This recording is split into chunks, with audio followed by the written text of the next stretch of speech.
Inflation seems to be on everyone's mind these days.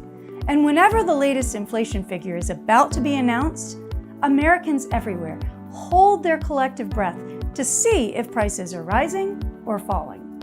The inflation measure familiar to most people is the Consumer Price Index, or CPI. But are you aware there's a lesser known and very different version of that index preferred by economists?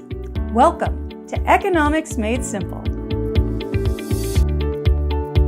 The version of CPI I'm talking about is called Core CPI. To help us understand Core CPI and what makes it a favorite of economists, let's check in with Clint Dahl. As you noted, a lot of fanfare goes around the Consumer Price Index release each month. The CPI reflects a basket of goods and services, or what consumers pay each month. This greater tendency of price volatility prompts economists to look past the headline CPI and more at core CPI, which they view as more representative of general prices.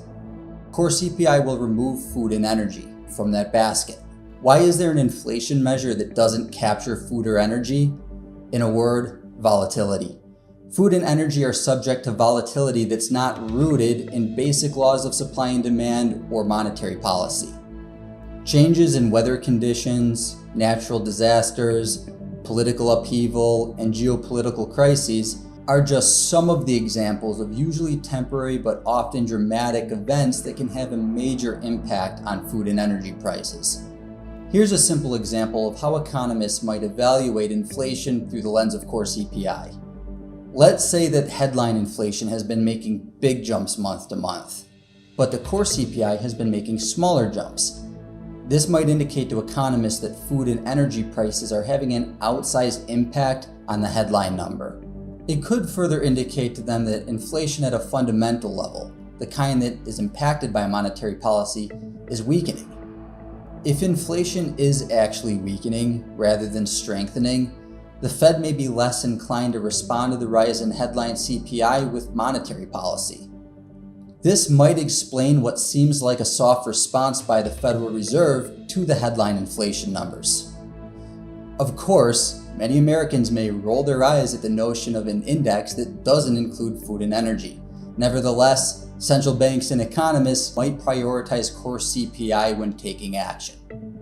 But my guess is that it's the headline CPI, the one that includes food and energy, that concerns more Americans when it comes to their monetary policy. So if food and energy prices are going up, it might not be a bad idea to start tightening your budget and saving for the future. You may be right about that, Clint. And thank you for that informative, understandable explanation of core CPI. That's it for today's lesson. If you enjoyed this video, be sure to hit the subscribe button and check back often for more Economics Made Simple. Joe Montana here. Click subscribe now and hit the notification bell to stay up to date. You'll be glad you did.